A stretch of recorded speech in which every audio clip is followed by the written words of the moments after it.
Hey guys, tonight we're tracing the quiet, curved history of one of the most overlooked objects in your kitchen drawer, the humble wooden spoon.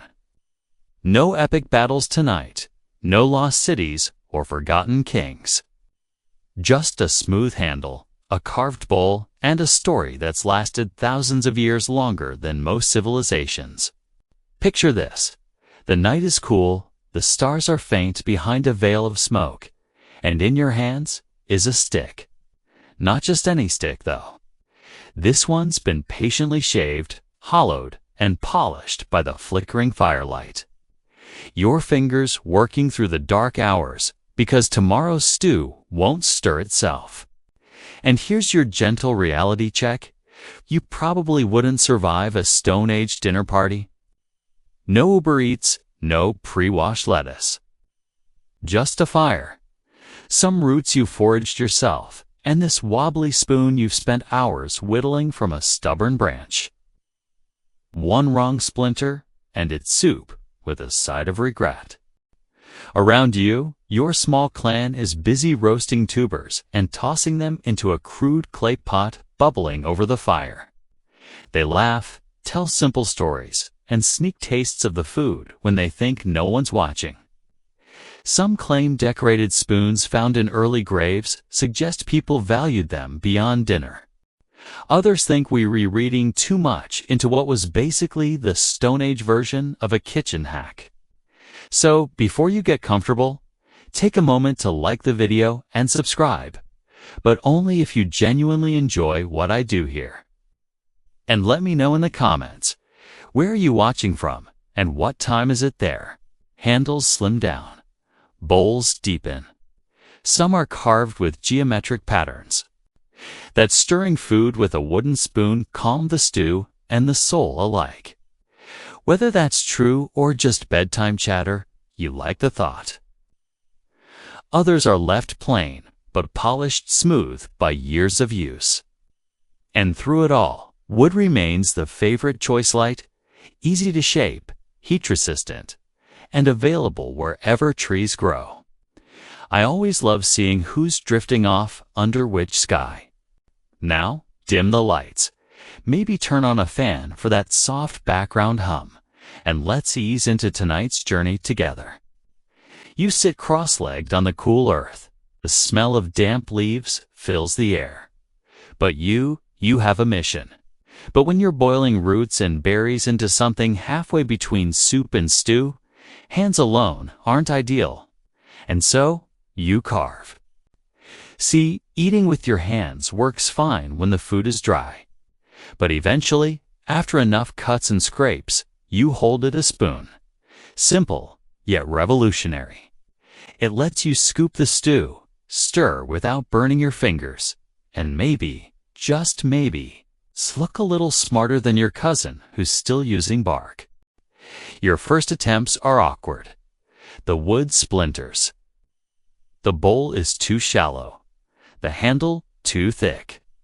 Historians still argue whether these first spoons were purely practical, or if they also carried meaning status, maybe, or ritual significance. But imagine it. The first shared meal where no one burned their hands reaching into the pot. Just quiet satisfaction. Steam rising, laughter in the background. You test your spoon, it works, mostly. And so begins the journey of the wooden spoon. Simple, overlooked, but utterly essential. Generations pass. Spoons get better. One fringe tidbit you hear by the firelight. In some early communities, people believed spoons held a bit of the tree's spirit. You drift off beside the fire, your carved spoon resting in the grass beside you. Tomorrow, you'll stir again. And thus, from a simple stick and a hungry stomach, humanity's quietest tool began its long journey through kitchens and hands across the world. You wake to the golden light of a new morning and the smell of honey simmering gently in a clay pot. The fire crackles nearby, and your wooden spoon, yesterday's proud inventions, right where you left it. waiting patiently beside the ashes. Palm trees sway overhead. The Nile hums quietly in the distance. And the kitchen. It's busy, chaotic, and frankly a little overwhelming. But this isn't your world anymore. Time has drifted forward a few thousand years, and now you find yourself beneath the hot Egyptian sun. You step into the cool shade of a temple's kitchen courtyard, where cooks in simple linen robes hustle between clay ovens and storage jars taller than you are. Their tools, sleek, elegant olive wood ladles and flat stirring paddles shaped like leaves. Archaeologists have uncovered spoons carved from tamarisk, acacia, and olive wood, shaped like fish, birds, or simple ovals. Some had delicate handles adorned with lotus flowers. Others were plain but practical, tucked away in workers' homes where no pharaoh would bother to look. Perfectly balanced for stirring honey, dates, and figs into a sauce fit for a pharaoh. The handle fits neatly in your palm, and the wood feels warm from years of use. Nearby, a pile of discarded wooden offkits suggests someone's been carving spoons between batches of bread. No splinters, no sharp edges, just smooth, reliable craftsmanship. You reach for one of these spoons, smooth, oiled, and slightly worn at the edges. You join them, dipping flatbread into a bowl of lentils, stirring slowly with your olive wood spoon. It's not fancy, but it's exactly right. Some believe they carried religious meaning, helping prepare food for temple rituals. Quietly working alongside the cooks, never asking for praise. Others say they were just good spoons that happened to be beautifully carved. Just a well-worn wooden spoon that said, "I know how to feed a temple." Either way, they stirred countless pots of honeyed porridge and lentil stew. "No," she says, "it's for dinner." Turns out, even in ancient Egypt, the divine and the domestic shared the same kitchens. The pots are cleaned, the spoons are rinsed and hung from simple pegs. And once again, the tool waits. Maybe it's just someone's way of saying, "This matters too." She uses a long-handled spoon with a curved tip perfect for scooping every last drop without getting burned. One cook laughs when you ask if it's for serving the gods. But make no mistake, Egyptians loved their wooden spoons. Historians still argue whether these ornate spoons were used in daily life or only for ceremonial offerings. You sit beside an open-air hearth where a cook carefully ladles stew from a pot into small bowls. You try it yourself. Around you, baskets overflow with coriander, cumin, and wild honeycomb. And it hits you these aren't luxury tools, they're daily companions. One fringe tidbit you overhear. In some regions, the head cook carried a personal spoon as a sign of authority. Not a scepter, not a scroll. The kitchen fills with steam and laughter as the workers pause for a quick meal. You glance at the wall where a simple carving shows a woman holding a spoon, standing beside a papyrus plant. Maybe it's art. As the sun climbs higher, the kitchen quiets down, waiting for the next meal, the next stew, the next set of hands. Because that's the quiet story of the wooden spoon. Always ready, rarely noticed, endlessly useful. You tuck your borrowed spoon into your belt and step out into the sun-drenched courtyard. Another era waits just beyond the palm trees. You walk away from the Nile's shimmering banks and step straight into the dusty streets of ancient Athens. Where philosophy fills the air, so does the smell of roasting chickpeas. It's bustling here. Merchants shout beneath striped awnings. Students argue about virtue beside the temple steps. And somewhere in the chaos, a cook waves you over. She's stirring a large clay pot balanced precariously over a smoky fire, and in her hand, a wooden spoon, not silver, a bronze. Just a well-used olive wood stirrer, flecked with traces of yesterday's lentil stew. Turns out, even in a city where minds soared into debates about justice and democracy, someone still had to stir the soup. The spoon is long, slender, slightly curved at the end, a design that lets you scrape the sides of the pot without burning your knuckles. Clever, practical, unchanged by time. Some scholars insist that Greek spoon design borrowed heavily from Egypt and the Near East. Others say the Greeks refined the wooden spoon's shape, balancing form and function with characteristic Athenian elegance. He stirs thoughtfully with his own personal spoon, simpler model, perhaps, but no less essential. After all, you can't debate the meaning of life on an empty stomach. You kneel beside the fire, taking a closer look. His hands move quickly, effortlessly, shaving thin curls of wood into the air. He offers you one rough but functionally smiles, as if to say, "Go ahead, stir your destiny." Some spoons are plain, others carved with spirals or leaf patterns. She gestures for you to help. With your new spoon in hand, you carefully scoop out the stew, the steam curling upward in little wisps. They're affordable, lightweight, anodyne-like fancy bronze forks, unlikely to be stolen by a hungry crow. The cook laughs at your curiosity and hands you the spoon. Market stalls pack up. Philosophers drift home. The air cools.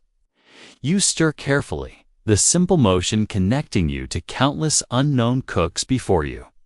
Historians still argue whether Greek kitchens were places of innovation or mere extensions of older culinary traditions. Either way, the tool endured. Nearby, under a colonnade, a philosopher leans over a bowl of barley soup. Your spoon feels warm still, its handle worn smooth from generations of cooks who stirred before you. Maybe it's in this humble tool, carved from a branch, used to share a meal with others. You stroll through the agora, passing vendors selling fresh figs, salted fish, and rows of wooden utensils. One fringe tidbit you overhear in the market. Some Greek diners carried pocket spoons, tucked into their belts. Public dining wasn't always hygienic, and you didn't want to rely on communal utensils. Bring your own, and at least your soup stayed yours. You pause at a craftsman's stall where a young woodcarver shapes spoons from olive, fig, and cypress wood. Back at the kitchen, the cook is plating up dinner: broad beans, onions, honeyed cheese. It tastes simple, earthy, honest, and you realize, in a city filled with marble statues and lofty ideals, it's the small wooden spoon that quietly keeps the people fed.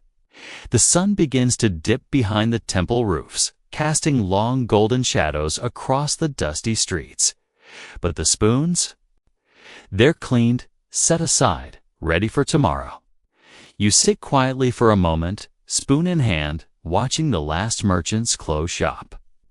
A thought drifts across your mind, maybe the real philosophy I senti in the arguments shouted across the agora. You pocket your spoon as the night hums softly around you. The city quiets. The sky waits. And somewhere, in the shadows of tomorrow's kitchen, another cook sharpens their knife and reaches for a spoon. You leave the marble streets of Athens behind and step straight into the smoky kitchens of ancient Rome, where the scents of garlic and fish sauce tangle in the air like gossip in the forum.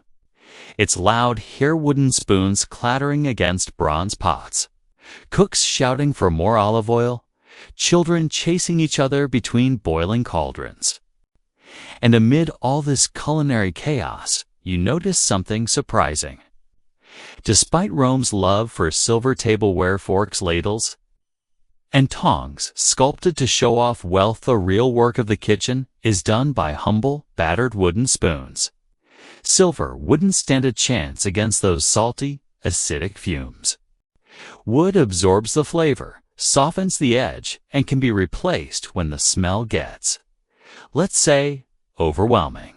You watch as a cook stirs a pot of garum, Rome's famously pungent fermented fish sauce, with a long, flat wooden paddle. A scribe leaning against the doorway tells you, "Silver's for the table. Wood's for survival." And you are very grateful for your wooden utensil. Some are paddle-shaped for stirring. Others are small, for serving honey or spices. A few are carved with simple patterns, an acorn here, a laurel wreath there, but none of them are fancy. They're workhorses, not status symbols. Here you see both sides of Roman life. Polished silverware for the dinner table, stacked neatly beside soot-blackened wooden spoons resting near the hearth. One for show, one for the grind. Historians still argue whether common Roman homes used silver spoons daily, or whether most Romans made do with wood and ceramic. And delicate metal spoons glide through bowls of custard and figs. He's used it for 20 years. It has served dozens of feasts, hundreds of stews, and more late-night snacks than he can count. He says it stirs better than anything new. A small comfort from home. Carried into far-off battlefields where the only kitchen was a communal fire pit and whatever pots they packed in their wagons. The weight, the warmth of the wood in your palm. No cold metal, no gleaming showmanship. Just function. Wealthy banquets sparkled with metal, sure, but the corner taverns and modest apartments of the Subura. Wood, wood, and more wood. No spotlight, no applause. Her spoon is simple pine, maybe cypress rounded at the edges and darkened by years of service. She wipes it clean on her apron and smiles, handing you a bowl. You crouch beside a street vendor who's ladling out lentil soup to hungry passersby. It's delicious and hot. Later in the market, you pass stalls filled with rough kitchen tools, rolling pins, olive wood cutting boards, and stacks of wooden spoons in every size. One fringe tidbit catches your ear as a vendor whispers to a young cook. Some Roman soldiers carved spoons from olive branches on campaign. You visit the kitchen of a well-off Roman villa next. It's clean, orderly, and filled with the echoes of careful planning. A cook shows you his favorite spoon, a worn ladle shaped like a leaf. You stir a pot yourself, and there's a quiet satisfaction in it. As evening falls, a feast begins upstairs. Golden goblets clink, silver trays shine under lamplight. But down here in the kitchen, the wooden spoons are washed, dried, and hung on hooks near the fire, waiting for the next meal. And yet, they'll still be here long after the party's forgotten. You slip your own small Roman spoon into your satchel and step into the night streets, where vendors close shop and the last loaves of bread are sold by torchlight. Another day, another meal, another stir of the pot. And the spoon carries on as it always does. You walk away from the glow of Roman street lamps and step quietly along a dusty trade route where caravans creak through the darkness carrying silk spices and somewhat less famously wooden spoons packed deep in crates beside peppercorns and bolts of cloth. You're traveling along the Silk Roads, that vast web connecting the Mediterranean to China, where items as mundane as a spoon quietly shaped lives across continents. In a caravan camp, you sit beside merchants from Persia, India, and Central Asia, all sipping soup from bowls in their laps. No one brought silver. No one bothered with ceramic. Here, the most practical tool is a carved wooden spoon wrapped in cloth to protect it from the dust. A Persian trader unwraps his favorite, a smooth walnut spoon, darkened with age and polished by thousands of small meals beneath desert stars. Some Silk Road records mention utensils in passing, but it's hard to track something so small and personal. They tucked into saddlebags beside dried apricots and tiny ink pots. Traders ate on the move quick soups, lentil stews, honeyed grains, and each meal needed a stir and a scoop. Historians still argue whether items like spoons moved as trade goods themselves, or if they were merely travel companions swapped, borrowed, or gifted between merchants. Spoons moved alongside silks, books, and rumors. Wood carefully coated to withstand boiling broths. He offers you one to examine. Its surface shines, but beneath the lacquer, you can still see the grain of the tree it came from. No one here is thinking of empires tonight, only of rest, warmth, and the steady comfort of a spoon in the hand. A cherrywood spoon from Persia might end up in a Chinese tea house. A birch ladle from the Russian steppes could pass through India before finding its way to a Mediterranean tavern. And somewhere among them, countless small spoons ready to stir another meal in another country. For someone who never met the person who carved them, still, wooden spoons traveled with their owners. Lose your spoon on the road, and bad fortune would follow until you carved a new one. Whether it's true or not, every merchant here guards their spoon like treasure. Sometimes it's wrapped in cloth beside a pepper. One fringe tidbit you overhear from a trader in the camp. Some believed a person's spoon absorbed part of their luck. Walnut wood, smooth from the Roman kitchen, now journeying further east. He stirs the leaves gently with a flat cherrywood paddle, not because it's fancy, but because it stirs without cracking the delicate leaves. You help a trader boil tea in a dented copper pot. The Silk Roads weren't paved highways, they were living veins of exchange, where even the smallest objects carried stories. You imagine these spoons sitting in markets far from their home forests, admired by new hands who wonder who carved them first. By lantern light, a Chinese merchant unwraps a small box containing lacquered spoons, red and black, lightweight and smooth.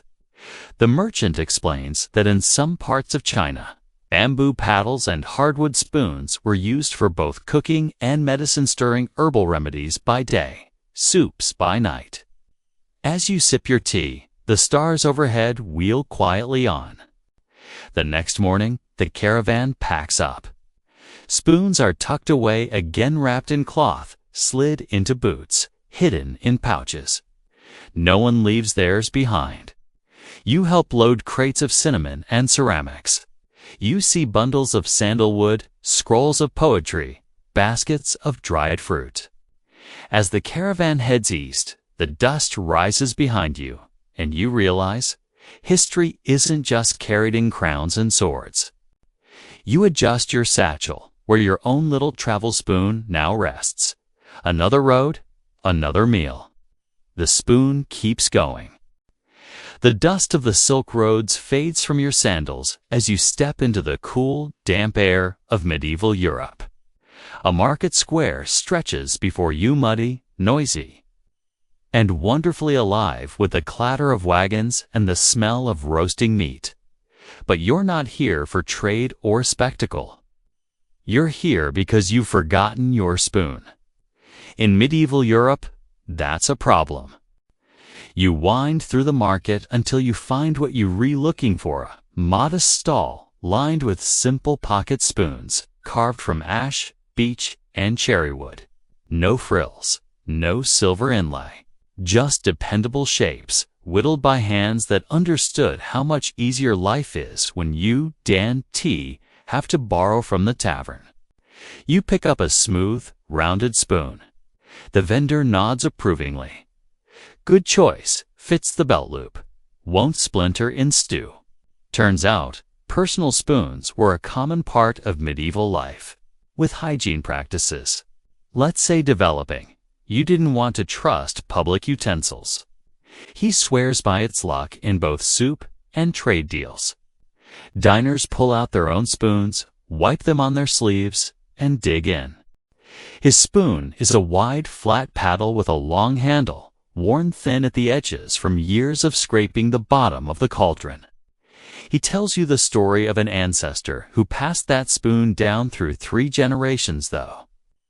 Judging by its patched handle, it spent most of that time narrowly avoiding the fire. A few unprepared souls try slurping directly from the bowl, but earn more laughter than sympathy. No two alike. Some simple, some shaped like leaves or flowers. Across the room, a mother helps her child learn to carve, showing him how to round the bowl so it won't spill. It's a skill passed down quietly, like songs and recipes. You ask why a metalworker wouldn't just forge one. Others have crude faces carved into the handles, silent companions for lonely travelers. Travelers, monks, merchants, and even nobles often carried their own spoons, tucked into a pouch or hanging from a belt. Others say poorer folks used simple wooden paddles, while the wealthy might carry ornate, finely carved utensils that doubled as status symbols. A quiet necessity, never far from reach. You wander into a crowded tavern, the meal, thick barley stew, hot and fragrant. Historians still argue whether these personal spoons were universal across Europe or varied by region.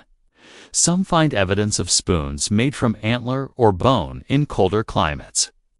People joked that if your spoon fell into the latrine, you'd have to eat standing by the kitchen door until you carved another. Apparently, no one lent out their spoon without a suspicious glare. Your spoon, fortunately, is right in the middle. Practical, but nicely balanced. Beside you, a traveler from the north shows off his birchwood spoon, carved with runic symbols for protection and abundance. One fringe tidbit you overhear. In some regions, losing your spoon was a mild social disaster. You help the tavern keeper stir the communal pot. You walk through the muddy streets later, watching people sell hand-carved spoons at roadside stalls. As evening falls, you sit by a small hearth where a blacksmith is carving his own spoon from scrap wood. He shrugs. Metal's cold. Wood's kind. You stir your evening porridge, listening to the quiet crackle of the fire.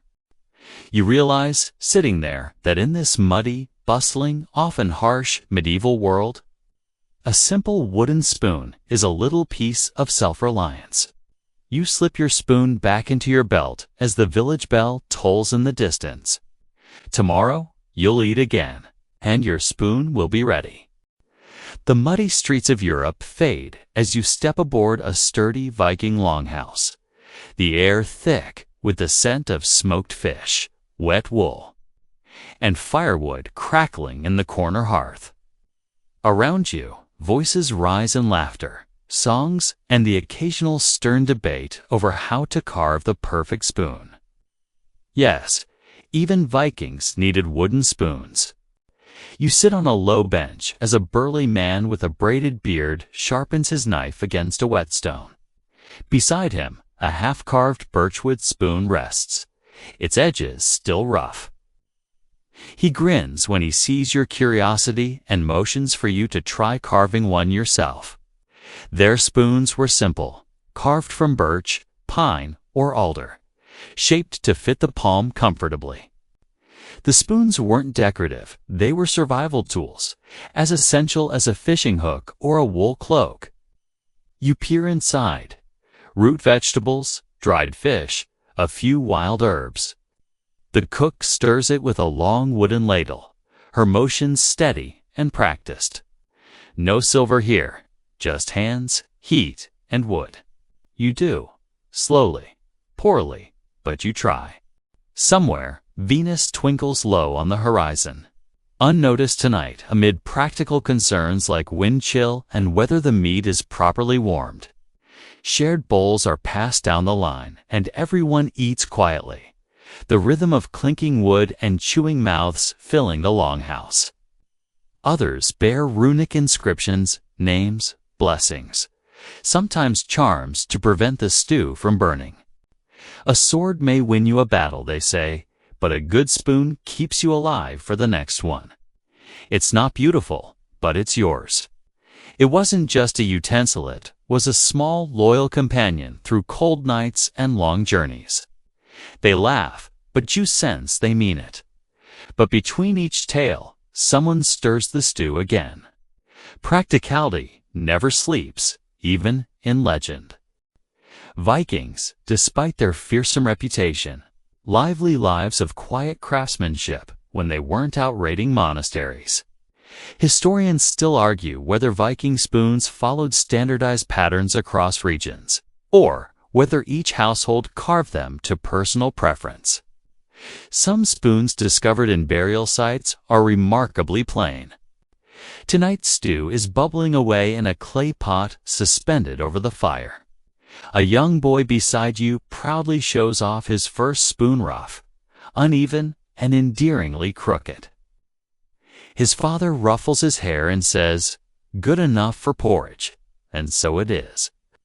Later, by the firelight, the warriors set aside their axes and practice carving.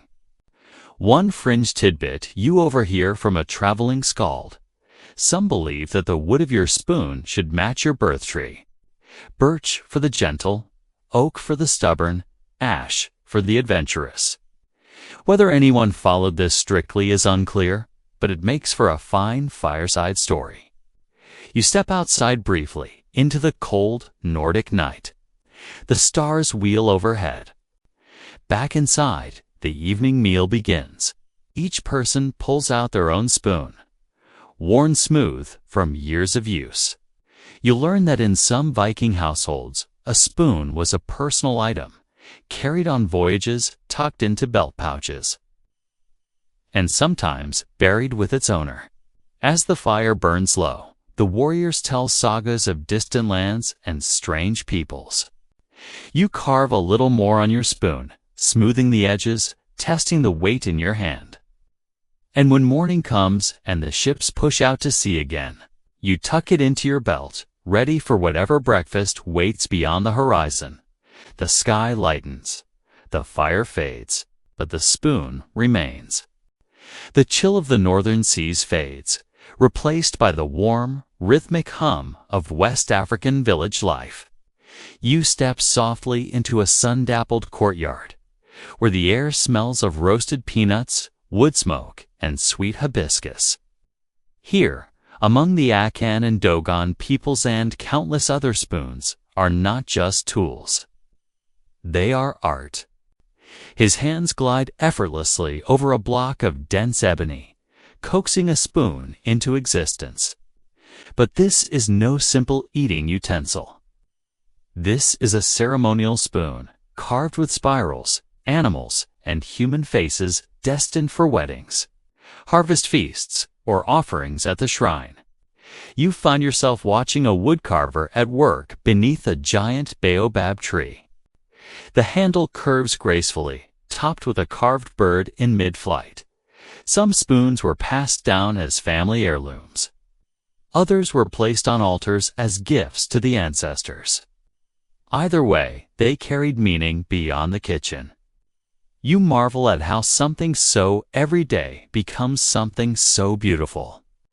Some are shaped like hands, others like stylized birds, and a few are so large they'd be impractical for dinner, lest your stew needs a touch of drama. Women prepare a thick peanut stew over an open fire, stirring slowly with wide wooden paddles worn smooth by years of use. Her first spoon is crooked, uneven, but her grin is wide. She proudly holds it up for all to admire, and they do. Because even a beginner spoon deserves celebration. No need for silver, no craving for fancy forks. Just a simple tool, beautifully made, quietly doing its job. The stirring itself becomes part of the rhythm of the day, steady, measured, unhurried. A communal meal is served again, this time on platters carried high on heads. Spoons are shared freely. It's a scene of generosity, not ownership. The bowl is deep, polished to a dark gleam.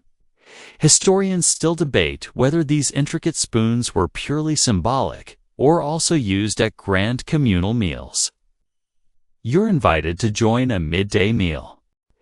Each person has their own spoon, many hand-carved, some plain, others boasting tiny, subtle details.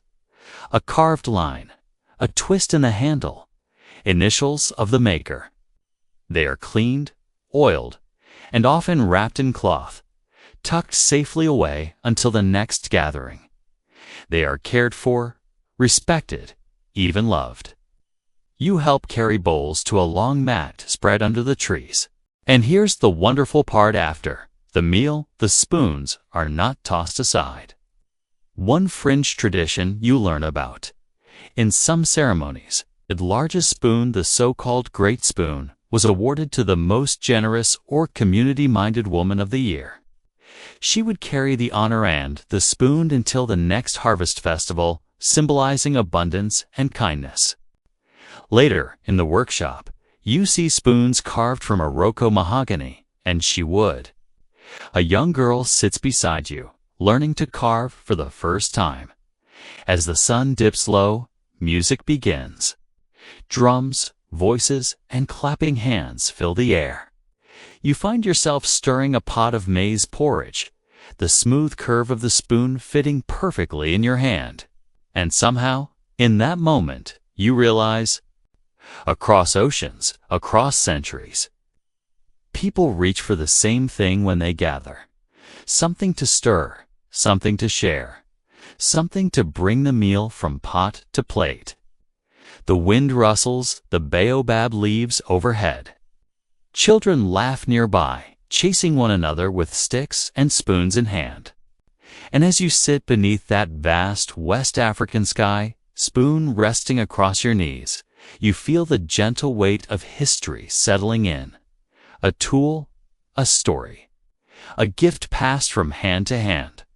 The rhythms of Africa fade as you step into the gentle quiet of a Japanese farmhouse, where the air smells of steamed rice, cedarwood, and distant ocean breezes. Here, in a kitchen filled with morning sunlight and quiet purpose, you discover a different kind of spoon.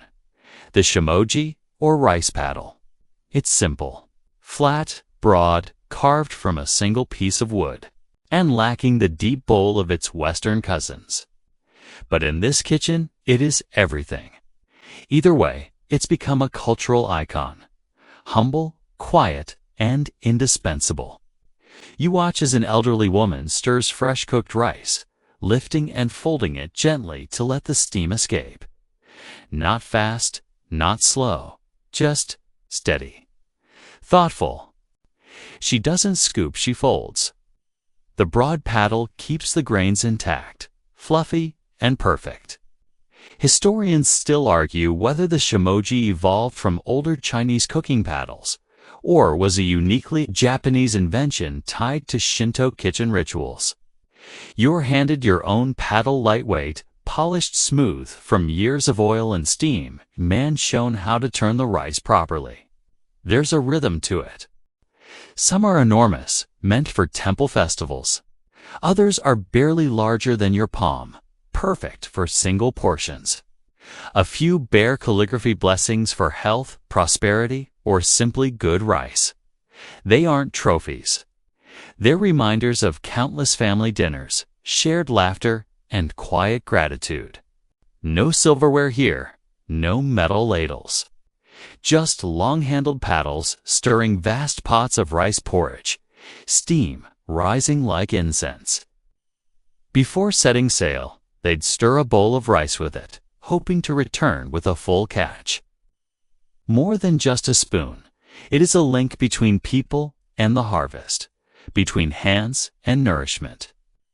If the paddle broke, it was seen as a warning to stay ashore. The paddle lifts, turns, serves. No ceremony, no fuss. The cicadas hum softly, and a gentle breeze stirs the bamboo leaves overhead. Unlike the ornate ceremonial spoons of other cultures, Japanese wooden paddles rarely carry decoration. It tells about the quiet ways we solve the same problem: how to share a meal with care. Each family member has their own simple chopsticks, but the serving spoon, the shimoji, rests between them like a quiet host.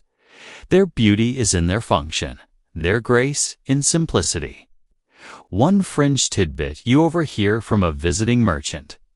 In some coastal villages, fishermen carried miniature wooden paddles carved with symbols of luck.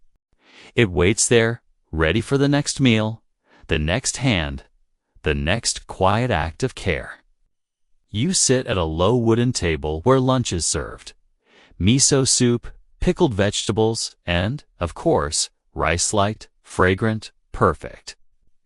Later, in a corner of the home, you find a small shelf where several old paddles are displayed, worn smooth by decades of meals. In the nearby town, you visit a market where shimoji of all sizes hang from bamboo racks. You pause at a temple kitchen where monks prepare food for dozens. Strikes you how deeply tied this simple tool is to the heart of Japanese life. As evening falls, you sit quietly by the garden, your wooden paddle resting across your knees. You realize the story of the wooden spoon isn't about one shape, one function, or one culture. The family gathers again, and the rice steams softly in its pot. Just nourishment and presence. You place your borrowed shimoji back on the rack beside the stove. Tomorrow's rice will taste just as good, and the paddle will still be there. The misty air of Japan fades as you step into the bustling, smoky kitchens of colonial America, where the scent of cornbread and maplewood smoke fills the room. Here, in rough-hewn cabins and crowded taverns, the wooden spoon is less an object of art and more an absolute necessity. You're in the 1700s now, surrounded by maple trees and black walnut grove trees whose wood carves easily, burns evenly, and somehow survives the chaos of frontier life.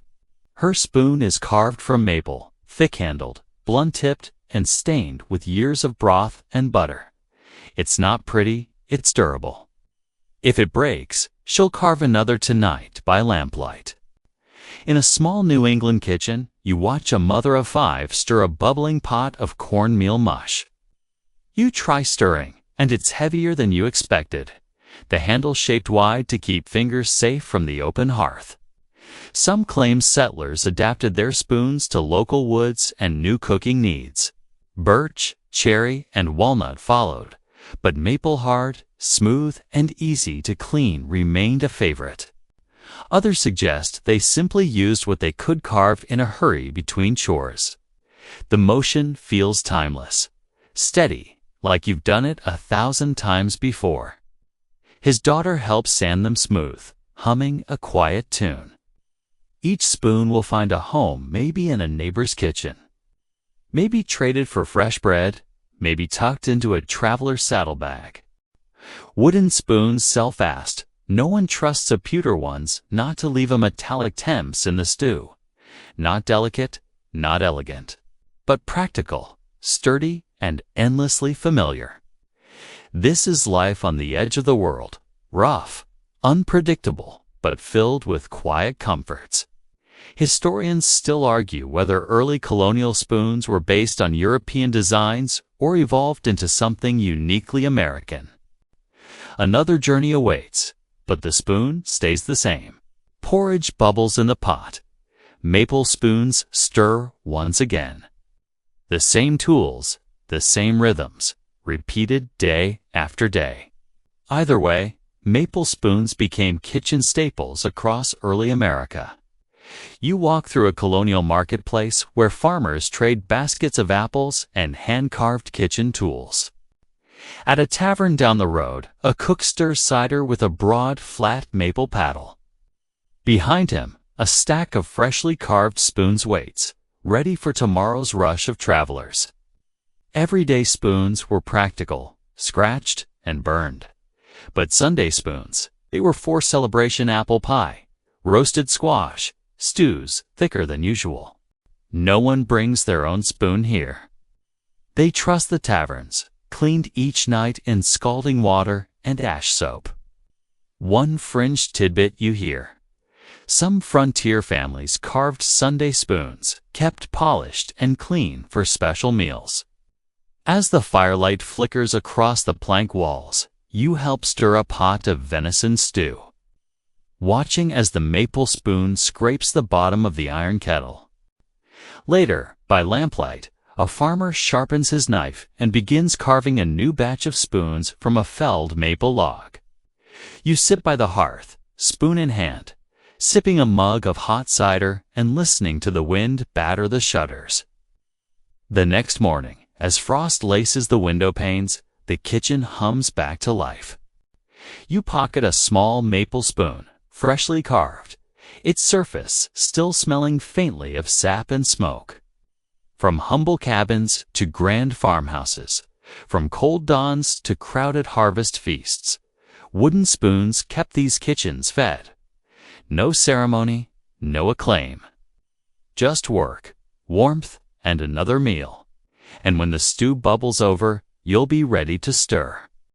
You step away from crackling colonial hearths and stroll into the prim drawing rooms of Victorian England, where everything, including spoons, suddenly gets complicated. It's quiet here, stuffy even, but nestled amid lace doilies and overstuffed armchairs, you stumble upon something curious. A room full of people in serious discussion about stare. A room full of people about collecting wooden spoons. Yes, collecting. Amateur historians, clergy, and retired naval officers gathered to swap stories, compare carvings, and debate the relative merits of oak versus beech. Victorian England was obsessed with categorizing the world: plants, insects, stamps, fossils, and, apparently, spoons. You sit beside a clergyman polishing his prize, a walnut spoon from Wales, its handle delicately carved into a twisted vine. Across from him, a woman in a feathered hat displays her latest Finda, simple Scottish porridge spoon. Broad and plain, but worn smooth from decades of family breakfasts. No collector's piece, just a working spoon, cracked along the edge from years of scraping cast iron. Simpler spoons, they argued, reflected honest, hard-working folk. Ornate ones, too fancy for their own good. Whether anyone believed this sincerely, well, that's debatable. Each one described like a rare bird.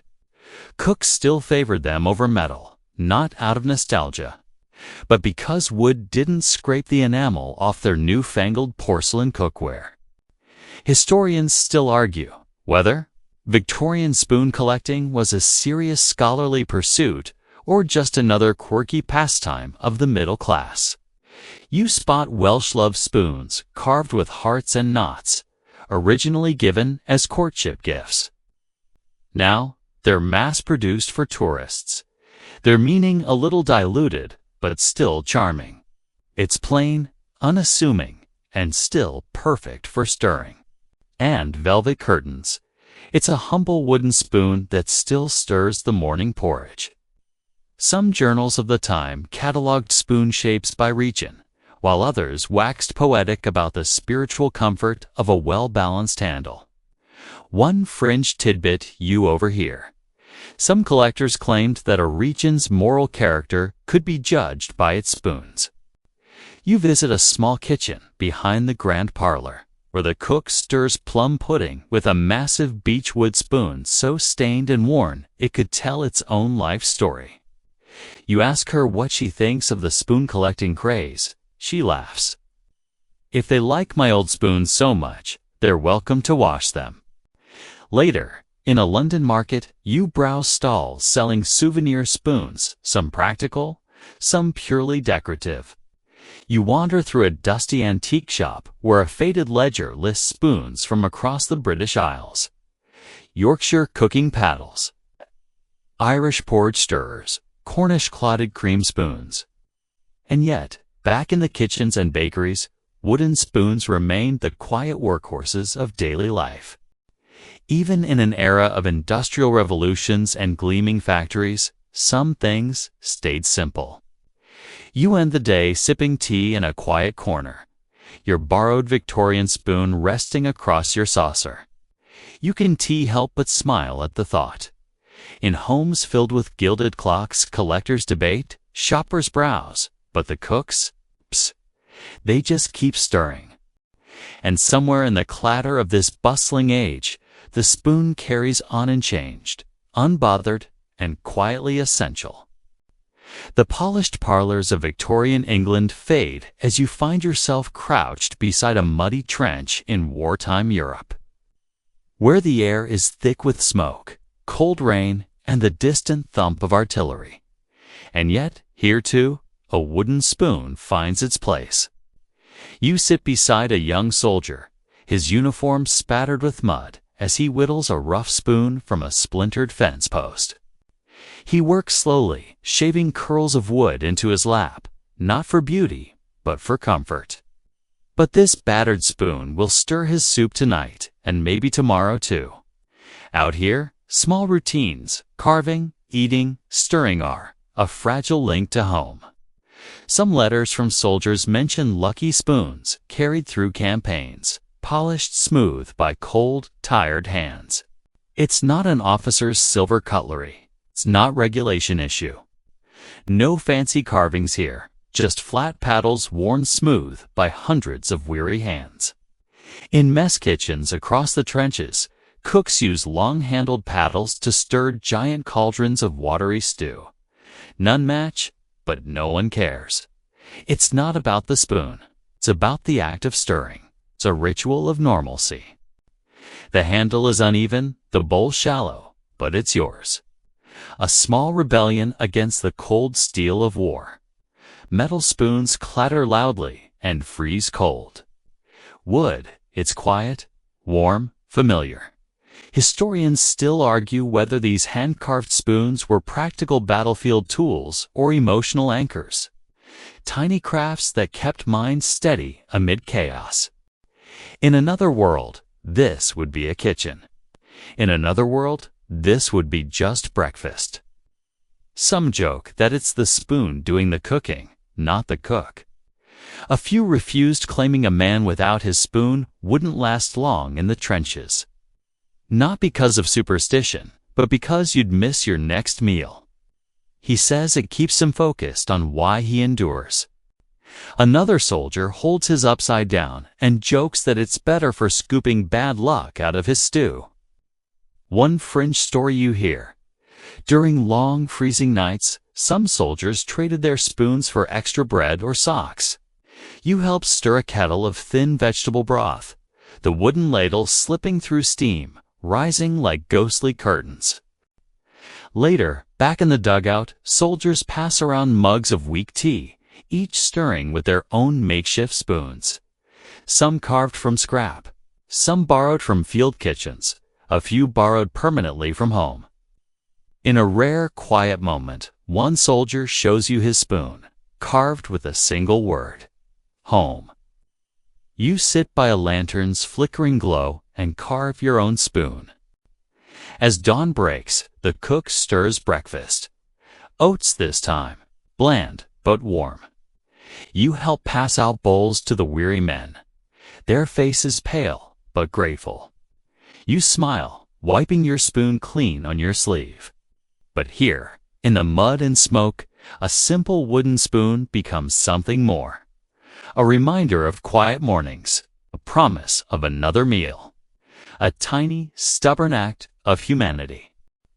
As the day begins, boots stomp through mud, orders bark across the line, and somewhere above, birds still sing like nothing's changed. And in your pocket, the spoon waits, ready for the next cup of tea, the next bowl of soup, the next small comfort. War churns on, but the spoon stays steady. The thunder of war fades behind you as you step into a sunlit, open-plan kitchen in the present day's sleek countertops, steel appliances, and rows of brightly colored silicone spatulas. And yet, there it is, leaning quietly against a ceramic jar. The humble wooden spoon. It hasn't changed much, still smooth, still light, still the first tool you grab when the soup's about to boil over. Despite centuries of industrial progress, some things haven't improved on wood simplicity. You pick it up, the grain of the wood feels warm against your palm, almost alive compared to the cold click of stainless steel. Modern chefs still argue whether metal, plastic, or silicone outperforms wood. The data says wood resists heat but absorbs flavors. Some chefs love that. Others grumble about lingering garlic scents from last week's stew. Some credit nostalgia. Others point to the practicality. Wood doesn't scratch nonstick pans, doesn't conduct heat, and frankly, brands stamp their logos on the handles now, but the shapes, the same as centuries ago. Long handles, shallow bowls, easy grips. Some cost 20 times what a mass-produced plastic one would. Why? Because people still value a tool with soul. The head baker swears her grandmother's old spoon makes the cookies better. She might be right. The spoon flexes slightly as you scrape the bottom of the pan, just enough give to make cooking feel human again, not mechanical. They don't chip your pots, they don't leach chemicals, they don't conduct heat fast enough to burn your fingers. Egyptian temple kitchens, Viking longhouses, Roman stew pots, Silk Road caravans, colonial hearths, trench fires, and Victorian parlors. It feels nicer to hold. It's not a relic. It's not an antique. It's just the best tool for the job. Historians still debate why the wooden spoon survived the Industrial Revolution's obsession with metal gadgets. Just a single, well-made wooden spoon used for everything stirring, tasting, scooping.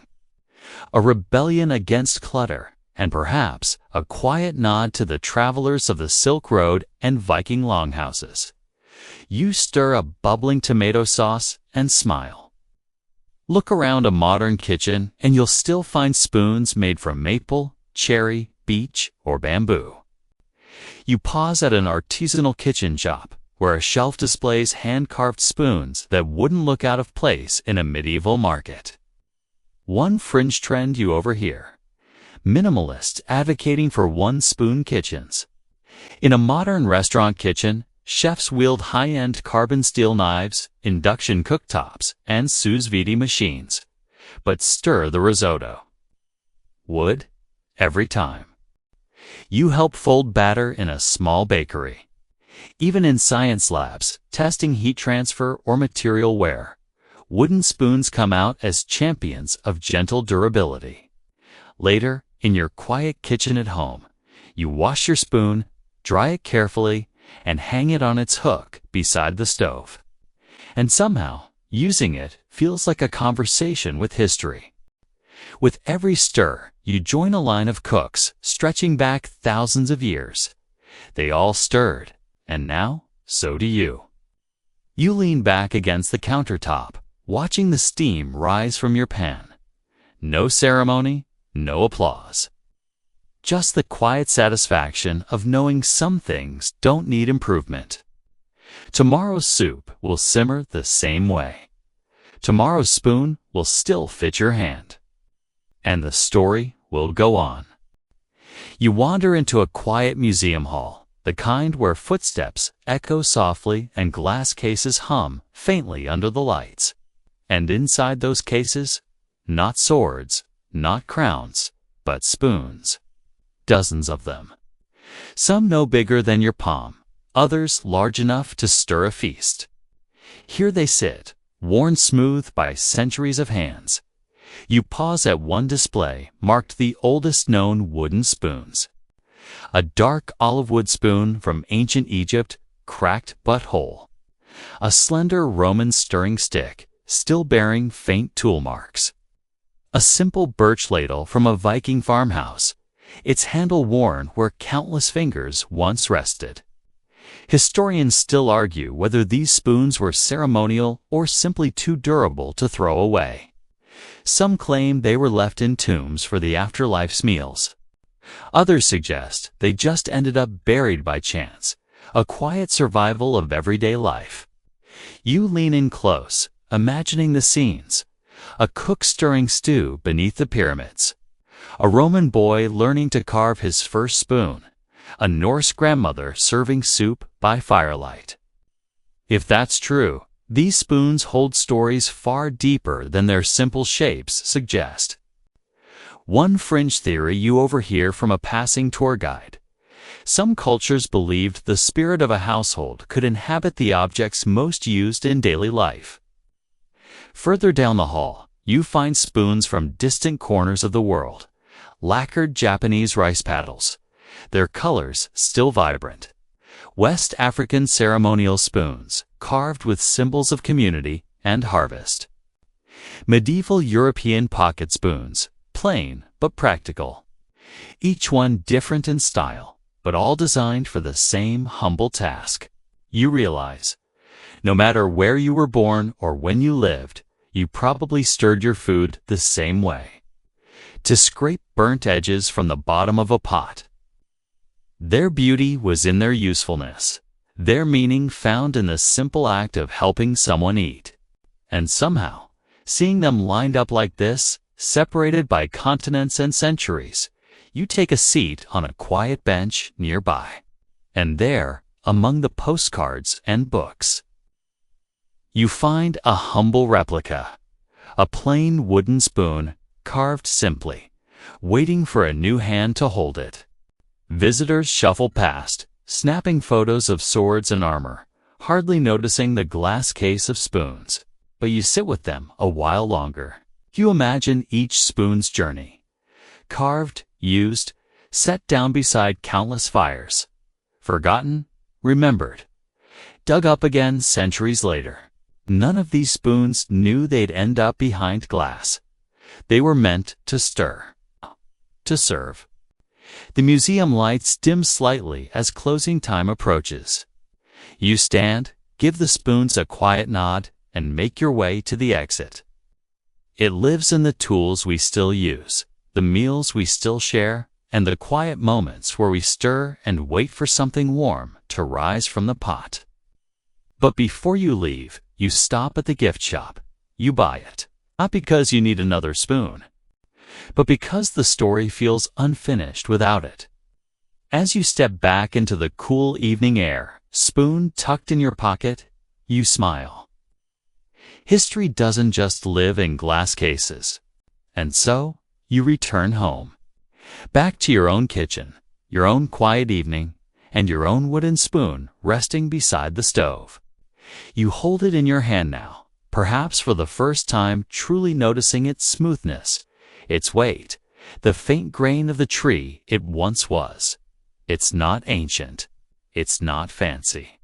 But it is, in every sense, yours. You stir your evening meal, maybe a simple soup, maybe something heartier, and feel the quiet rhythm of history move through you. This is the latest chapter in a story thousands of years long, because this isn't just a tool. It's the same motion you practiced by the Nile, stirring honey and lentils. The same careful scrape you learned in an Athenian kitchen among olives and barley. The same familiar weight you felt in Roman kitchens, Viking longhouses, Silk Road caravans, West African feasts, Japanese hearths, and colonial cabins. Historians still debate whether spoons shaped our meals or if our meals shaped the spoons, making every stew they stirred taste just a little warmer, a little kinder. Whether it's true, you smile. Some things don't need proof. But when the sauce thickens, when the oatmeal needs stirring, when the chocolate melts just so, what do you reach for? Did we invent them out of necessity, or did they evolve alongside the rituals of cooking and sharing? Either way, the result is the same. Something small, quiet, and deeply human. One fringe story drifts back to you now. In some small villages, it was said that a cook's spirit lingered in their favorite spoon long after they passed. You look around your kitchen. It's filled with modern gadgets, blenders, timers, silicone spatulas. The wooden spoon because it never scratches your pots, because it never burns your hand. Because, maybe without realizing it, we still trust it the way our ancestors did. The story of the wooden spoon rests softly in your thoughts, like steam rising from a finished meal. From ancient firesides to crowded markets, quiet monasteries to bustling family kitchens. And through it all, this simple tool followed along, steady and unchanging, while centuries rose and fell around it. You rinse it under warm water, dry it carefully, and place it back on its hook, not forgotten, but waiting for the next meal. And tomorrow, when you stir again, you'll remember the journey. Or maybe it will sit there a little longer, waiting patiently. Either way, it asks nothing from you except care and use. From the forests where it grew, to the hands that shaped it, to the fires it danced above, to your own quiet kitchen on an ordinary evening. A simple tool, a long story. And somehow, the two fit perfectly in your hand. And now, here you are, the day gently behind you, the kitchen quiet, and your hands finally still. You've traveled far tonight, not in miles, but in time. Maybe you'll pick up your own spoon tomorrow. The world outside keeps spinning. The fires burn low. The pots are washed. But the spoon stays ready. There's something comforting in that, isn't there? In knowing that some parts of life don't need upgrading or replacing or rushing. They just need to be held, used, and appreciated for what they are. So now, let your breath slow. Let your shoulders soften. Let the stories fade into quiet. There's no need to stir anything tonight. No need to measure. No need to finish one more task. Just rest. And tomorrow, the spoon will be waiting. And the story will begin again. Sleep well, traveler of kitchens and stories.